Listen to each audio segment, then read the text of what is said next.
Greetings, YouTube. I want to imagine, you'd imagine that you're going to go out and get a job. You're in the job market and you find a company and they're looking to hire, and they tell you if you make more than 40% above the standard rate, you'll get a bonus. Sounds pretty good.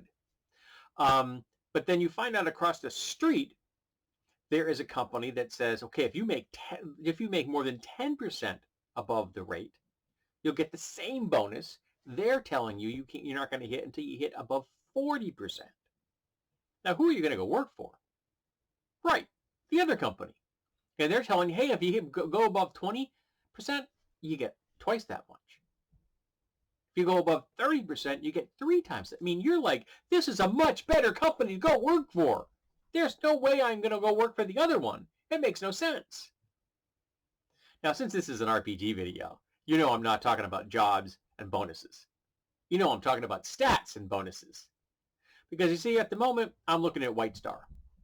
Just for fun, no reason.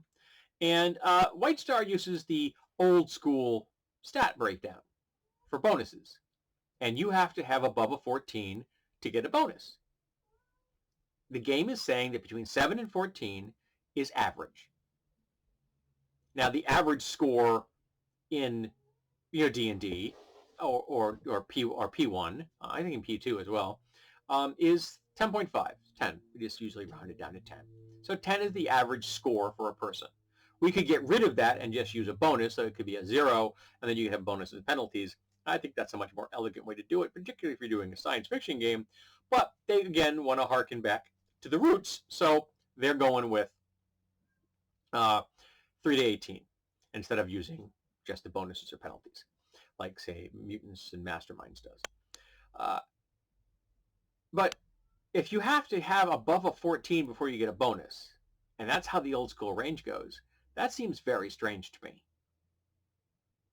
7 to 14, that's a big range. 14 is 40% above the average stat. 40%. And you're telling me I can't get a bonus unless I'm 50% above the stat, and then I only get a +1?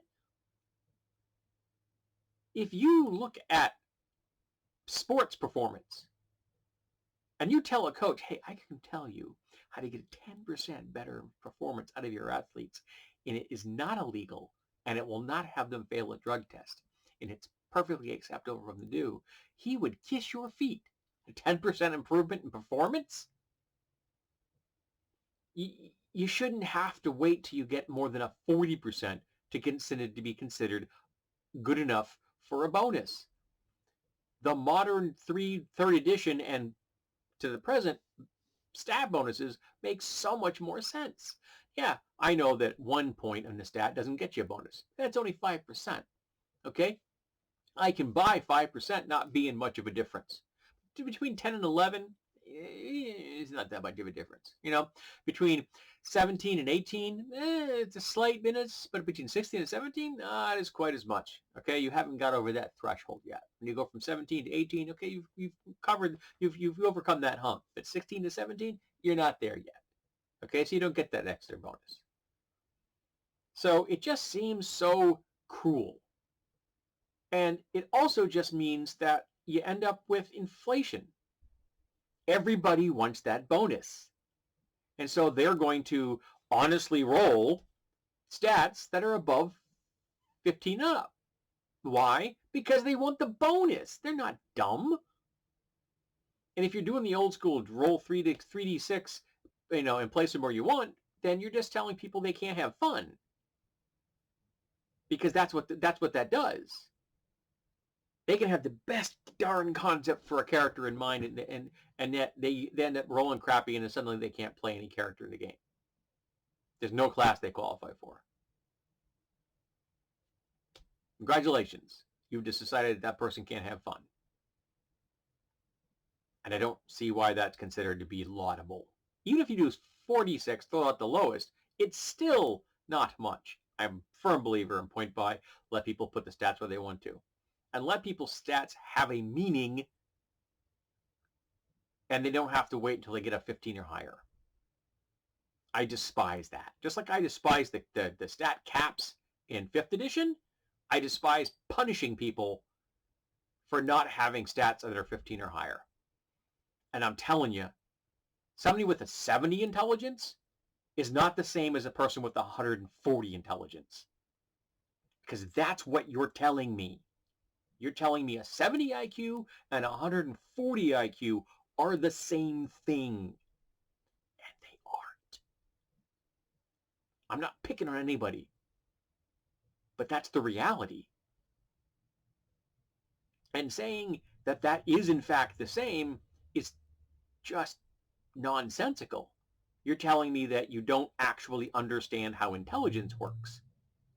And if you're telling me a 7 strength is the same thing as a 14 strength, it means that you telling me you don't know how, skeletal muscular structures function. And I don't think I have to keep going on that line of reasoning. If you're telling me 17 is the same as 14, you don't know what you're talking about. And if you're telling me that's how they used to do it, yeah, they were wrong. Okay?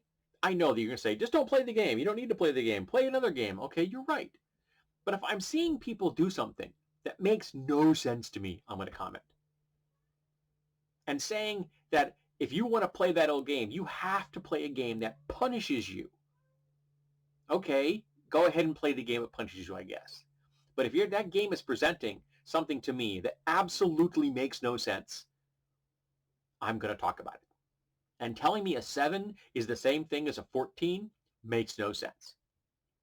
There's no way you can stretch the definition of sense to have it make sense. It just doesn't. Giving a bonus every 2 points makes a lot more sense. It's realistic. It shows you how you can make gains in life, and you don't have to be 50% stronger than your average person to suddenly get a bonus in life. If you're 10% stronger, that's noticeable. 20% stronger, that's even more noticeable. And those are realistic gains. You don't have to be Schwarzenegger to get a +2. You should be able to get a +2 when you're a lot lower. So yeah, I got a problem with this whole breakdown of stat bonuses in the old school games. I guess I've spoken about it again, but it's on my mind again.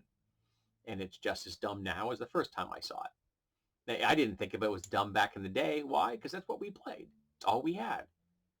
No one had come up with the idea yet. Maybe there should be a better and more fair distribution of bonuses for stats. We just didn't think that way. We just played what was presented to us because none of us were creative enough at that time to come up with our own ideas. We got that creative, and it changed over time. And then someone handed us a game that suddenly we're all like, wow, this makes so much more sense. Again, 3rd edition was the greatest gift that our hobby has ever received. I'll die on that hill. And it just kind of breaks my heart to see that wonderful OGL being used to punish people. I don't care if you're trying to emulate the old system. The old system was wrong. And if you're gonna tell people that 7 is the same thing as 14, that is darn near Orwellian. Up is down, black is white. We've always been at war with East Asia.